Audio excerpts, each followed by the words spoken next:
Hi, everyone. Bob Burg back with another episode of Go Giver Influencers Facebook Live. Our episode today is Influential Referrals.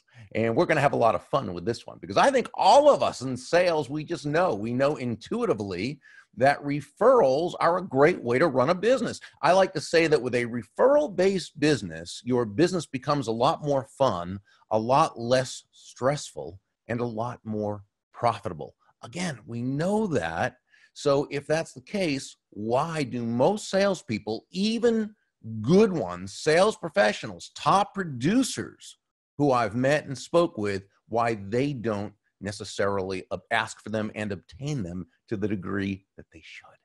So let's first look at the benefits of a referral-based business. And again, when I say referral-based, it doesn't mean everyone's going to be referral-based, but it means you have a really good percentage of your new customers and clients coming in through referrals and or introductions.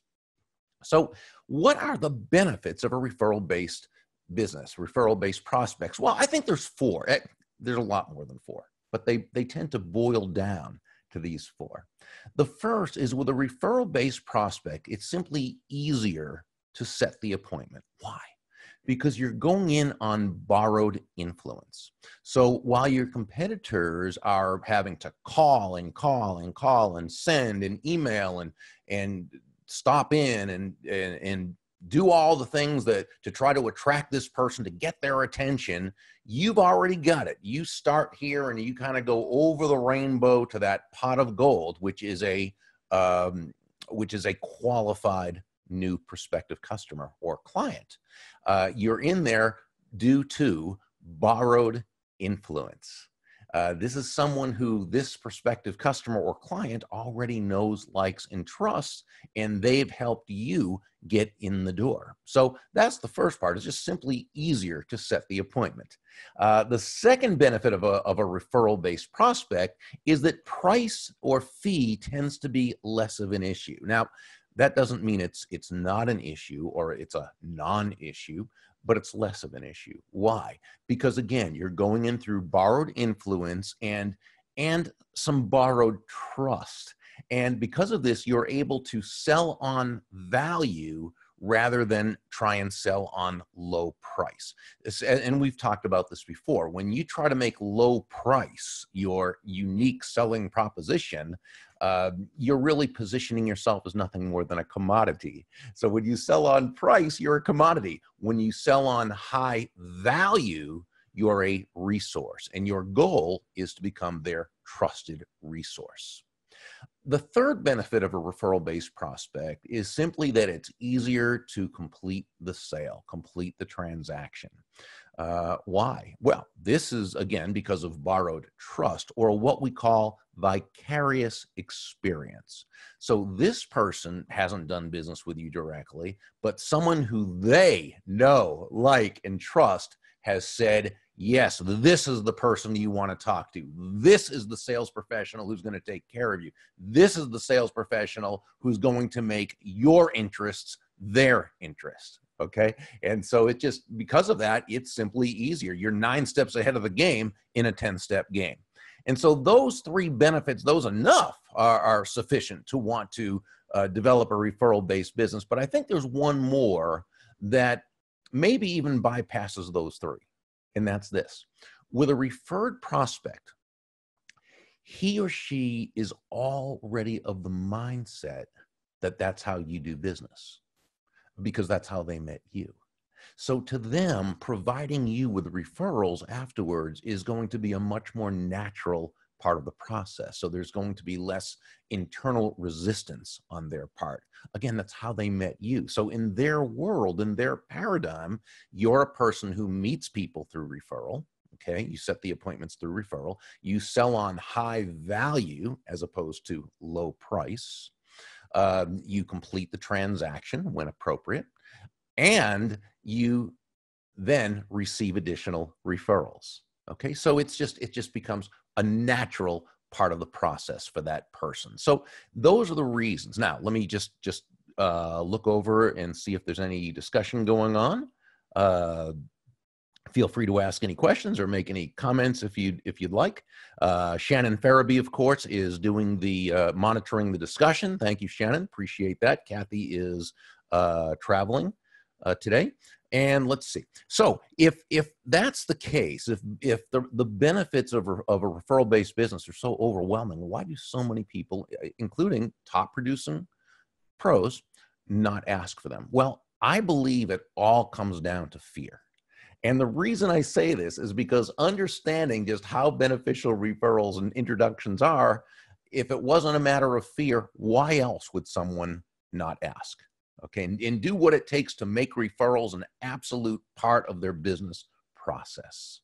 Even when someone forgets, they say, well, I mean to ask for referrals, but I forget. Well, there are a couple things here. One, it's easy to forget when it's something you really don't want to do. Secondly, it's easy to justify forgetting to ask for referrals when you've completed a sale. Because let's face it, when the sale has occurred and you have earned a healthy commission or a fee or profit or whatever it happens to be in your case, you can not ask for the referrals. You can buy into the fear and let that go. And you've still done business. You know, you've still made the sale. You've still got your commission, your fee, your profit, what have you. So it's easy to kind of justify. So let's look at what some of those fears are. Well, the first fear is simply fear of rejection. What if this person doesn't want to give me a referral? Or what if they seem to be kind of put off by even my asking? Or what if they say, hey, I like you, you're great, but I just don't like referring salespeople? Well, hey, you know, nobody likes, I'd say nobody, it's most people don't like to feel rejected. Okay. Now there's the old saying, well, they're not rejecting you, they're just rejecting your idea. Well, that's true, but it still doesn't feel any less yucky. Okay. It still feels lousy. So, you know, to say we have a fear of rejection, hey, it's a natural thing. You're a human being. We're human. We feel that way. So rather than deny this fear of rejection, instead of denying it, let's acknowledge it, but let's also reframe it so that we can get past that particular fear, or at least mitigate it to a point that we can deal with it. Okay. Now, there's a natural fear of rejection. But is that the worst thing that could possibly happen, being rejected? And let me just give a reframe, and it sounds kind of morbid, and I apologize for this, but I think it does paint a picture of you know, where our problems lie, okay? In third world countries or developing countries, there are people who have to walk 5 miles a day just to get water from a hopefully clean source, and then take that water, walk with that water all the way back to their village in order to give to their family. And hopefully that water is fairly clean, okay? In many parts of developing countries, the water isn't clean. Or at night, they have to hopefully put up nets to hopefully keep away the mosquitoes that can be deadly. Now, those are just a couple of the awful things that happen in this world of ours to people, okay? And that's not nearly everything. Now, here's why I'm saying this. Because if that's somebody's life, if that, you know, if that's what someone has to go through to survive, then having someone tell you no to a referral, dare I say, reject you, is really no big deal. It's really no big deal. So again, I know we're human beings, so relatively speaking, it is a big deal, but it's really not when you think about it that way. So understand that the worst that can happen is they say no, they reject you. Big deal. Okay. Now, once we go through this whole system for doing this, you're not going to have to worry about this. Okay. But doing it the first few times and asking, you are going to have to put yourself in the position where someone could say no. Okay. All right, what is the next fear? Well, there's fear of talking past the sale. Now, this is a natural fear. It's a good fear to have in a way, but that has nothing to do with asking for referrals. What talking past the sale means is that you have gone through the process and the person's ready to buy. They know enough to buy. They want to buy. They tell you they want to buy, but you just can't stop talking. And after a while, you say something that triggers off some concerns with this person, and they now decide, maybe not so fast. Maybe they're not looking to buy right now. That's talking past the sale. That is a thing, especially with newer salespeople. However, that has nothing to do with asking for referrals. No, when you ask for referrals correctly and professionally, not an issue. Another issue, another fear is staying too long. In other words, maybe it was an hour, hour and a half, 2 hours that you were there because that's your product or service. That's what it takes. And then you're thinking, well, I'm the sales made. I don't want to bother this person, stay too long. Well, there are a couple of things here. First of all, we always need to use our heads. If this person's been looking at their watch, and you might want to at that point ask them, is there something, an appointment they have or a call they're expecting? You want to be able to know. Don't try to guess, but politely, tactfully ask. But if there is a reason that they do need to go right away, or it's best for you to go right away, that's fine. I'm not talking about that. But no, normally asking for referrals will not cause you to be staying too long. In fact, if we do an episode where we talk about the actual psychology involved in referrals, I'll explain why obtaining a referral is actually the best thing you can do in order to assure that this sale happens and goes through, and that you'll receive even more referrals in the future. But we'll save that for another time. Okay, fear number 4 is appearing to be needy. Now, this is interesting because I have heard so many salespeople say this, and it's the only one of these that I had never really had a fear about myself. The others I'd experienced myself, of course, when I was starting out, but this one I never really got. In other words, the fear is if I ask for referrals, it might come across as though I don't have enough business and I really need the business and I'm desperate. Well, you certainly don't want to appear desperate or as you're too needy. Most people don't want to do business with someone who needs them too much, and they don't want to refer people to people who need them too much. But no, that has nothing to do with this.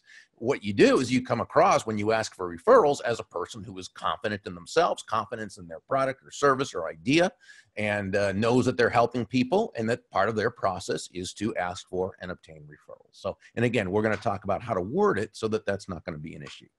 And then there's the 5th one. And the 5th one is really the only one that has to do with knowledge as opposed to actually what's in our heads. And that's simply not knowing how to ask correctly. Because there are right ways to ask and there are wrong ways. Well, there may not be a wrong way per se. I've seen most ways work, but there are ones that are certainly less productive than others. So we'll talk about that. Let me just take a look at who might have come on. Hello, Neela or Nyla. I think it's probably pronounced Nyla. Hi, Jim. Hi. Great to see you. And Jean-Christian, it's great to see you, of course. Hey, Mark Hansen, my great friend from Boca Raton. Very successful realtor down there. Sharon, Timothy, hi. And okay, I think we're looking good. So let's move on. So let's say, for example, that you have a customer or client, Mary Smith, and Mary is a very happy customer. Now, by the way, you can, and again, maybe we'll do this in another episode, where you can ask for referrals from anyone who happens to know, like, and trust you, where there's a relationship developed. It may be they don't need your product or service right now, or they might never be in the market for what you in particular do, but they may know a lot of people who are, or some people who might be. But right now, we're going to talk about this within the context of someone who is your customer, who you are then asking for referrals. So again, you know what? Instead of, let's say Ann Jones. We're going to go with that. Ann Jones is your customer, Ann Jones. And so it's now time to ask Ann for referrals. Now, rather than just going into asking, let me give you an easy way to sort of bridge into this, because unless you've been doing this for a while, you might feel a little bit reticent about just going from the presentation and so forth to asking for referrals. Now, in a while, you'll be able to just do exactly that. But right now, let's use kind of a bit of a bridge. In fact, I call this the bridge phrase or the referral bridge. What is a bridge? Well, in the um, traditional world, the bricks and mortars world, a bridge is simply a medium that transports you from one safe piece of land to another safe piece of land. Okay. In the referral world, a bridge is a phrase that transports you from one safe piece of land where this customer knows you, likes you, trusts you, to another safe piece of land where you're able to ask for referrals in a way that both you and your customer, now referral source, are both very, very comfortable. Okay. So you might say to Anne something like the following, and you'll use your own language, but depending upon your style and your product or service, but the principle will be intact. And it goes like this. Anne, I'm in the process of expanding my referral business, and I find it's helpful to partner with my clients and friends such as you. Can we take a few quick minutes and run past the names of some other people I might also be able to help? Okay, let's do that one more time. Then we'll kind of break it down. And I'm in the process of expanding my referral business, and I find it's helpful to partner with my clients and friends such as you. Can we take a few quick minutes and run past the names of some other people I might also be able to help? Now, let's look at why this is so effective. You begin with, and I'm in the process of expanding my referral business. So with posture, with confidence, but with humble confidence, you're cluing her in, you're letting her know what you're going to be asking. Okay. And I'm in the process of expanding my referral business. And I find it's helpful, okay, not I'm needy or not that I'm desperate, but that it's helpful to partner. Partner is a very key word because in doing this, you're giving this person buy-in into your mission. You're making them your partner. To partner with my clients and friends such as you. Now, the next part of this phrase is very key. Can we take a few quick minutes and run past the names? Now, this is what I call fast language or quick language. Notice you're not going to say it fast or quickly, but notice the words that imply correctly that you're not going to take up a lot of this person's valuable time, okay? Can we take a few quick minutes and run past the names of some people? Okay, now let's take it from here. And I'm in the process of expanding my referral business, and I find it's helpful to partner with my clients and friends such as you. Can we take a few quick minutes and run past the names of some other people I might also be able to help? Okay, run past the names of some other people and then notice the word might also be able to help. Now, why would I say might? Don't I have enough confidence in myself and in my product or service that I know I can help them? Well, yeah, I do, and you do, but what we want is for this person to know, we want Anne to feel very comfortable that we're never going to come across inappropriately to a prospective customer in that if they're not interested, that we're going to try to push ourselves on because we know our product or service can help, because not everyone's going to be interested. And we want Anne to know that they're always going to have an out. You've heard me talk about this before, the out or the back door, that emotional escape hatch that just helps someone feel comfortable with the situation. Okay, so Anne, I'm in the process of expanding my referral business, and I find it's helpful to partner with my friends and clients such as you. Can we take a few quick minutes and run past the names of some other people I might also be able to help?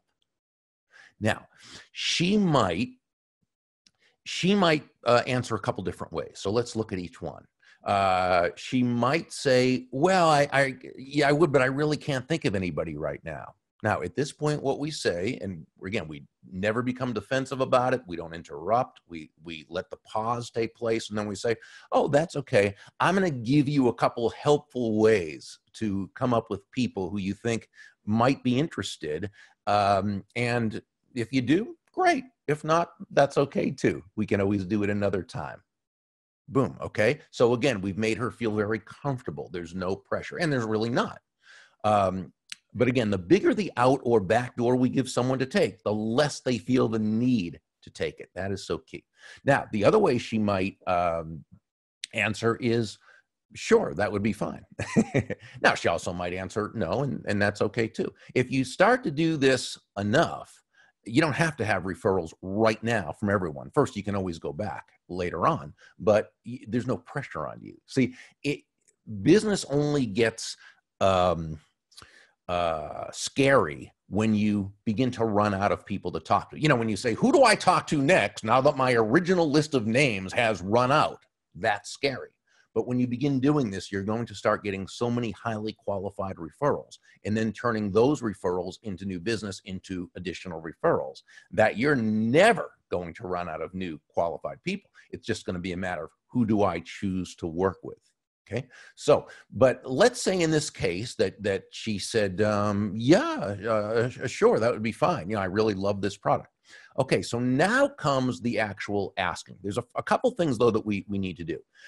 You know, we know that she knows what we do because she uses our product, but we always want to remind her a little bit, because we're going to paint a picture of kind of who the person is who she's going to have come to mind. So if we are a financial advisor, okay, and I might say something like, well, Ann, as you know, I'm a financial advisor. I help people create and manage wealth. And the kind of people who are most likely to enjoy working with me and attain benefit are people who are, and now I'm going to kind of give her a description of what we call our avatar, right? Our best type of client who we want, our ideal client. Or, you know, it might be if you're a chiropractic physician, okay, and this person, she came to your office and you, same thing. And it might be, as you know, I help people heal themselves naturally without medication. So, you know, the type of people, the type of person I'm looking for is someone who, you know, you just kind of see holding their neck sometime or their back, or they seem to be walking with a little bit of a limp. You know, so again, just that sort of hint is really all you need. If you sell solar energy panels, solar energy heating, it might be, well, as you know, what I do is I specialize in helping people save both energy and money. So the type of people I'm looking for are people who, yes, they enjoy saving money, and they're also very environmentally conscious. Okay, so you know, those sort of things, and you'll come up with your own. But once she has an idea, now what we're going to do is actually ask for the referrals. Now, before we start with the how to ask, let me just look to see if we have any questions, concerns, love letters, hate mail, what have you. Okay, Anne Marie, hello, Bob. Thank you so much. Oh, that's very nice. Thank you. Wonderful. Thank you. I'm so glad you're enjoying it, Anne Marie. And let's see. Okay, we're looking good. So here's where most salespeople ask in a way that, again, is not as productive as it could be. And again, it's exactly what I did before I learned how. They'll ask a question. So Anne, do you know anybody who, or who do you know who? And what happens when we ask that question is, because most people know about 250 people. That's the most people's general sphere of influence, the people they somehow, some way know, both directly and indirectly, about 250 people.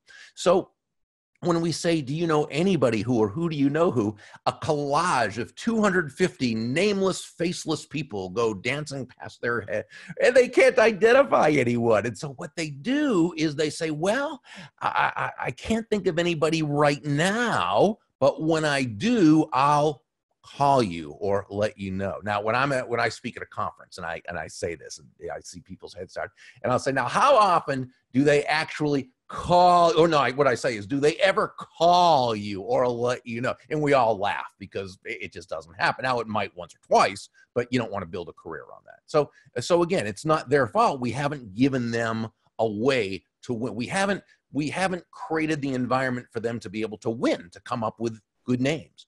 So I learned this from Tom Hopkins in his masterful classic, How to Master the Art of Selling. He devoted about a half a page to this in his entire book. But my goodness, this is one of the most powerful things you can ever do. Okay. And what Tom explained is that we need to funnel down people's worlds into small groups of people they can easily see in their mind's eye. Go very narrow, go very small at first. We can always widen it, but let's go small at first. So, for example, let's say we're talking to Ann, and we might want to say, "Hey, Ann, I know you golf a lot, and because we've gotten to know her, we know her likes and what she does."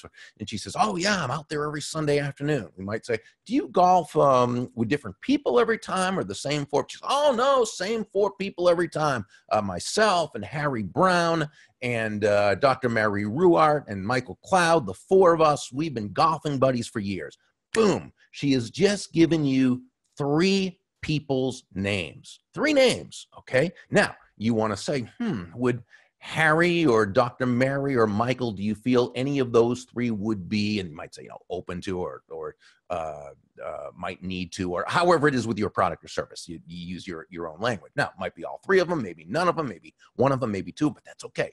Whatever it is, she's now got confidence because she has thought of the names. Now we move on to the next frame. She may be a member of her local business and professional women's club. They meet once a month.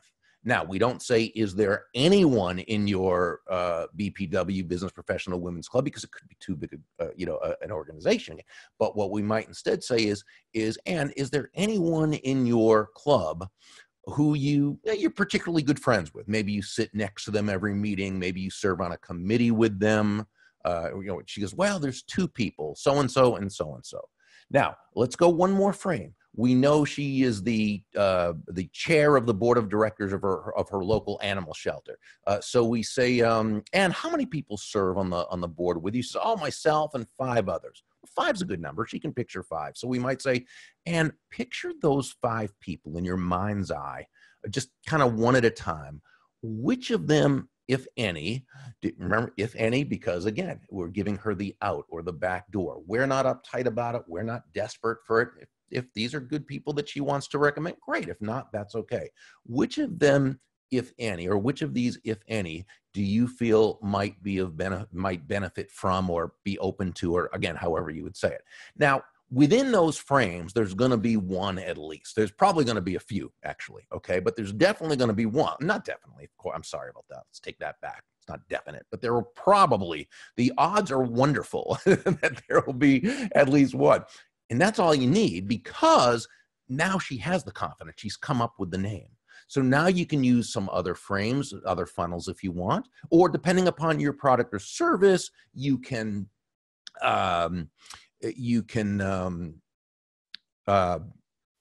move out to, you can ask about who they went to college with, and who they, who they still keep in touch with, who do they go to, church or synagogue or mosque or something. And again, not just who they go with, but who do they know from there that they're particularly good friends with. It might be their name, or you can ask about their neighbors on each side, again, depending upon what your product or service is. You can also run the alphabet list, okay, which is who is there: A, accountant; B, banker; C, chiropractor; D, dentist; E, electrician; F, again, depending upon what you do. And we can do this for as long as this person wants to continue playing. Now, there's actually a lot more to go, and I wanted to cover a bunch more, but we're kind of through with our time, and I apologize. However, the good news is we can do a whole nother episode on what we still haven't covered. So we'll do that. We'll come back. Now, by the way, next week, we're going to, Kathy, my business partner, and I are going to be in Orlando late next week and weekend, excuse me. This next week, I'll be in Dallas. The weekend will be Orlando. We're having our Go-Giver Entrepreneurs Academy. We still do have 1 spot left.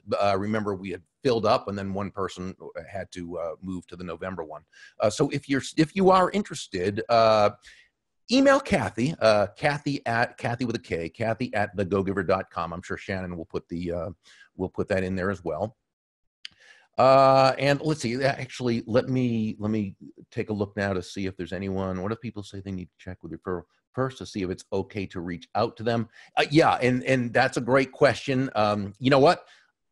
Cloris, let's keep that to the next one, okay? And do me a favor, Cloris, if you don't mind. In fact, I'll go through these, but Cloris, I know you know Cloris has been on the call before, by the way. She has a brilliant book, and Cloris, I want you to put the URL to your book, if you don't mind, in here. It's a wonderful book on becoming more than influence. Oh gosh, Cloris, I can't remember the title, excuse me. And I love the book. I interviewed Cloris here. I think it was one of our first shows, third or fourth show.